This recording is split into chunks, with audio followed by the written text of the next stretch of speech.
We're taking the fight directly to the sinister criminal cartels, and we're showing them no mercy. We are doing numbers like nobody thought possible. Even the Admiral, he would say that he would have never thought this was going to happen to the extent that it's happened. Our message is clear. You will not threaten our citizens. You will not poison our children. And you will not infiltrate our borders. We will find you, we will stop you, and we will put everybody that we find behind bars if you're lucky. The results of this historic international campaign have been absolutely phenomenal. This joint operation has resulted in the interdiction of more than 120 metric tons. Does anyone know how much that is? Of illicit narcotics. That is a mass of billions and billions. And the arrest of more than 1,000 drug traffickers.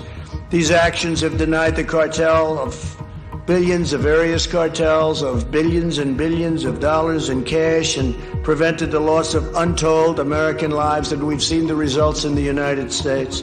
It started at 2:11 a.m. That was the first moment the western access road to the Texas military base lit up with headlights. Not civilian traffic, not a late-night supply truck, a convoy. 3 black federal SUVs rolled through the outer checkpoint with their lights dimmed low against the dark. Behind them came 2 tactical vans, a white evidence truck and another unmarked vehicle that peeled off toward the Southern Service Road before the gate guards had fully processed what they were seeing. The base itself was still wrapped in the kind of silence that only exists in the dead hours before dawn. Barracks windows were dark, motor pools sat still behind chain fencing, floodlights cast long pale stripes over loading ramps and warehouse walls. A dry wind pushed dust along the perimeter like smoke. From a distance, everything looked normal, but inside the convoy, everyone already knew the truth.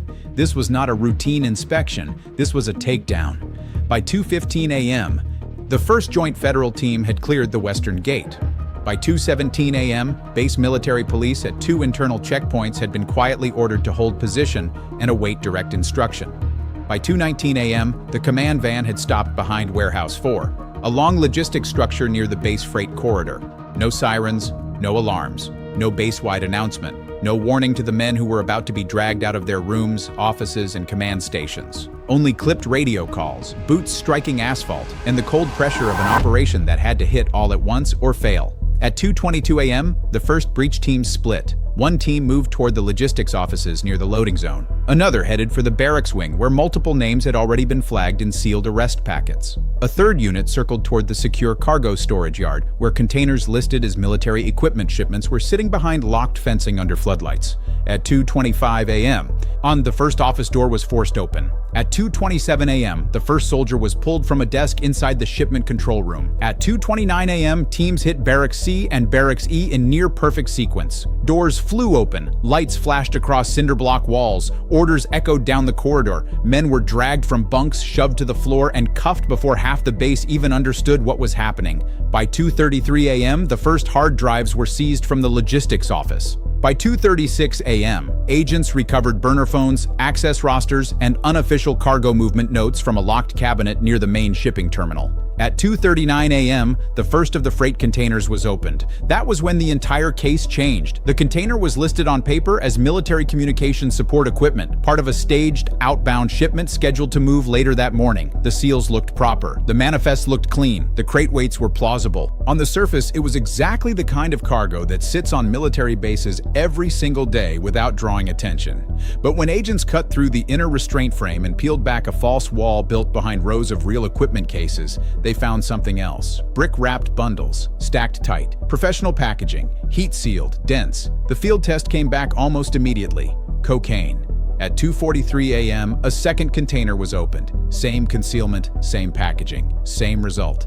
At 2:48 a.m., a third shipment crate gave way. More bundles, more cocaine. By 2:54 a.m., nobody in the mobile command unit was calling it simple corruption anymore. This was a trafficking artery, and the artery was running through a U.S. military base in Texas. By 3:01 a.m., the first arrest count had reached 11 soldiers. By 3:07 a.m., federal teams had secured the southern freight yard and locked down all scheduled outbound shipments. By 3:12 a.m., A second sweep inside the logistics office uncovered off-books transport schedules that did not match official military movement records. At 3:18 a.m., investigators found handwritten loading notes hidden inside a binder marked maintenance staging, including coded route references and initials tied to men already in custody. At 3:24 a.m., the number at the center of the entire raid was spoken aloud inside the command vehicle. 6.8 tons seized. 6.8 tons. That was how much cocaine investigators believed had already been recovered from Army equipment shipments, staging containers, and connected on-base storage points in the first phase of the operation. Not 6 kilos, not 60, 6.8 tons. Enough to transform the case from a military corruption scandal into one of the largest cartel-linked seizures ever tied to protected U.S. infrastructure. By 3:31 a.m., the arrest count climbed to 19. By 3:38 a.m., another team raiding a maintenance warehouse on the east side of the base recovered more cash, hidden ledgers, and duplicated shipping manifests. By 3:44 a.m., agents had begun pulling vehicle records connected to military cargo haulers and civilian transport contractors who had touched the shipment chain. At 3:51 a.m., a secondary evidence team opened a locked supply cage and found another concealment setup inside a crate of field repair hardware. More bundles, more cocaine. By 4:02 a.m., the arrest count hit 31 soldiers. 31. That was how many service members investigators believed were tied directly to the movement, concealment, protection, or documentation of the cartel shipment system operating inside the base. The first warning signs reportedly came when narcotics investigators tracing a major cartel distribution network noticed something deeply unusual in downstream seizure patterns. Several cocaine loads arriving deeper inside the U.S. showed concealment characteristics that looked too disciplined, too structured, and too professionally shielded to be explained by ordinary trucking routes or improvisational stash operations. The packaging suggested industrial movement. The route timing suggested protected windows. The freight handling signatures suggested access to a system where scrutiny was assumed low. Then analysts started noticing overlap with military-adjacent logistics timing, not direct proof, just troubling rhythm. Certain loads seemed to appear in the civilian trafficking chain after periods when military shipment corridors nearby had experienced increased movement, odd hold patterns, or inexplicable classification changes. At first, that sounded absurd. Cartels exploit weak spots, not secure Army logistics environments. But absurdity is often the best disguise, because people do not look closely at what they believe could never happen. That assumption, investigators believed, became the traffickers' greatest protection. Once federal teams began quietly reconstructing military shipment records, more irregularities surfaced, weight discrepancies that remained just low enough not to trigger immediate alarm, containers that moved under one classification and emerged under another, equipment loads assigned unusually consistent handling by the same personnel clusters, overnight staging periods that made little operational sense, missing camera windows, delayed log entries, cargo control access after hours by people whose official duties did not justify it.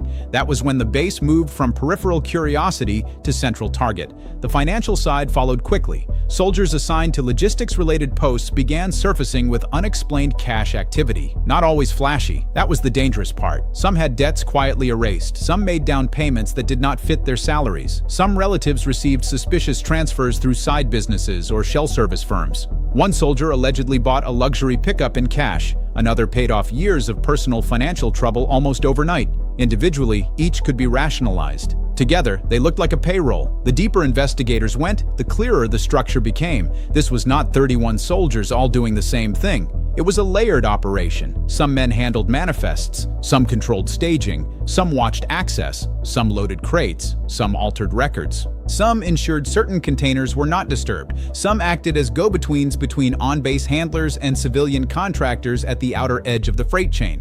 That was how 6.8 tons could move inside military equipment shipments. Not through force, through cooperation. The shipments themselves were the genius of the operation. Real equipment, real crates, real official-looking movement. Inside them, according to investigators, cartel cocaine was hidden behind false panels, beneath actual army gear, inside modified support containers, or layered into crates that carried enough legitimate material to satisfy a superficial glance. The paperwork did not need to be perfect. It only needed to be calm. Clean enough, boring enough, military enough. That is what made the base such a valuable shield. Once the cocaine entered the protected space of official cargo, it inherited legitimacy. It moved under military markings. It sat inside secured yards. It was handled by personnel no ordinary inspector would immediately suspect. The Army equipment was not only hiding the drugs, it was laundering suspicion. That is one of the darkest truths in major trafficking systems. The best concealment is not a secret compartment, it is trust. The breakthrough reportedly came from a lower-level civilian contractor arrested in an unrelated fraud case tied to military supply invoicing. Facing serious exposure, he described irregular late-night shipments handled by a small circle of soldiers who were unusually protective of specific containers. He mentioned duplicate manifests, unofficial route notes, and the strange fact that some crates always seemed heavier than declared yet never drew follow-up. He did not know the whole map. Few people ever do. But he knew enough to confirm what federal teams had begun to fear. The base was not being exploited from outside. It was being used from within. Once that statement aligned with shipment records, financial anomalies, and covert monitoring, the raid became inevitable. There was no safe way to let the system continue. Every day of delay risked another outbound shipment leaving the base. Every day gave compromised soldiers more time to destroy evidence, move phones, rewrite manifests, or shift blame. That is why the operation came before dawn and hit the barracks, logistics offices, and freight yard all at once. Because if even one link in the chain had time to react, the truth might have scattered. The office searches reportedly delivered devastating detail. Some notebooks divided cargo into coded categories investigators later interpreted as risk levels. Certain shipments were marked in ways that appeared to identify which crates carried product and which were merely protective cover. A wall schedule showed unofficial loading times separated from the standard movement board.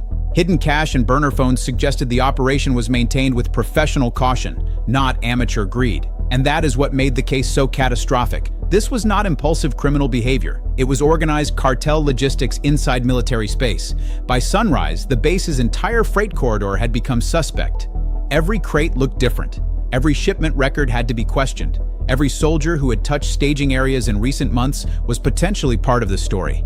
And beyond the base, a more terrifying question was already spreading through the command structure.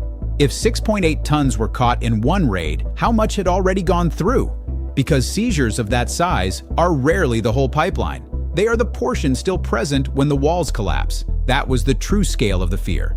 Not just the 31 arrests, not just the tonnage, but the possibility that the base had already served as a protected artery for multiple loads before anyone inside federal law enforcement fully grasped what they were looking at. For honest soldiers, the betrayal cut deep in a different way. Military systems depend on order, duty, and obedience to process. Cargo moves because people assume the men handling it are serving the mission, not selling pieces of the system to a drug organization. Once that assumption breaks, the damage spreads beyond one criminal case. Every quiet loading zone becomes suspicious. Every unexplained movement in the night becomes a memory reinterpreted. Every officer and NCO who signed off on routine cargo starts asking himself how close he stood to the pipeline without seeing it. That is how institutional corruption leaves scars. It does not only move drugs, it contaminates faith, and cartels understand the value of that contamination. A compromised military installation is more than a route. It is a symbol. A message that enough money can bend even the spaces people believe are hardest to reach. That is why military-linked trafficking scandals terrify the public so much. Not only because of the cocaine, but because they suggest the criminal world is no longer merely testing the edges of state power. It is learning how to hide inside it. By midday, secondary targets were widening. Civilian transport companies tied to outer shipment handoffs were being searched. Financial investigators were tracing money through relatives, service businesses, and shell vendors. Digital teams were reconstructing message threads between soldiers and external intermediaries. More names were expected. More arrests were possible. Commanders were facing a grim reality. The 31 soldiers already in custody might not represent the whole network, only the first visible layer. The base itself sat under bright Texas sun by then, but it no longer looked secure. It looked violated. The freight yard was frozen. The evidence teams kept moving. Crates that had once looked like ordinary Army cargo now stood split open under fluorescent work lamps, exposing the real business that had been passing through them under cover of uniforms and paperwork. As evening approached, the count still echoed through every briefing room tied to the case. 31 soldiers arrested, 6.8 tons seized, and behind those numbers was a deeper truth investigators believed had finally come to light.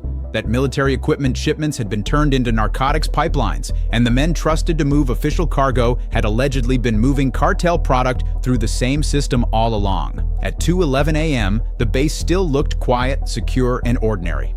By 2:39 a.m., the first hidden cocaine shipment had been exposed. By 3:24 a.m., the seizure total had climbed to 6.8 tons. By 4:02 a.m., 31 soldiers were under arrest. And by the end of the operation, the image of discipline, order, and military logistics had collapsed into something far darker. A Texas base allegedly transformed into a cartel freight corridor, where Army equipment shipments became the perfect camouflage for industrial-scale cocaine smuggling. The crates were opened, the soldiers were taken, the records were seized. But one question remained after the raid was over. How many loads rolled out under official protection before the military realized the cargo was never just equipment at all?